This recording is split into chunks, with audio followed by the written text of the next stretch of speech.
সুখী তাহার হাত ধরিয়া বলিল, খুব হয়েছে, এখন এসো, ভাত কটা জুড়িয়ে করকরে হিম হয়ে গেল। হাতটা ছাড়াইয়া লইয়া কোমরের কাপড় খুঁজিতে খুঁজিতে তারিণী বলে, আগে তোকে লত পড়তে হবে। লত কই, লত কই, কোথায় গেল লত? সালা লত কোথায় গেল? সুখী বলিল, কোন দিন ওই করতে গিয়ে আমার মাথা খাবে তুমি, এবার আমি গলায় দড়ি দেবো কিন্তু। তারিণী ফ্যাল ফ্যাল করিয়া তাহার মুখের দিকে চাহিয়া বলিল, কেন, ই করলাম আমি?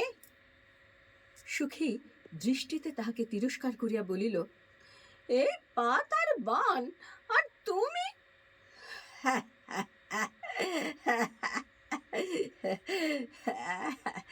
তারিণী হাসিয়া বলিল, মায়ের বুকে ভয় থাকে বল? হ্যাঁ, বল বল বল, তুই বল, বলে যা বলছি। পেটের ভাত ওই ময়ূরাক্ষীর দৌলতে। জবাব দে, জবাব দে কথা। আয় আয় সুখী।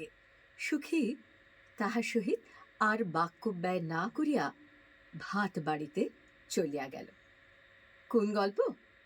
তারাশঙ্কর বন্দ্যোপাধ্যায়ের তারিণী মাঝি আসছে গল্প নাটকে তুহিনার সাথে চ্যানেলে। শুনতে ভুলবেন না কিন্তু।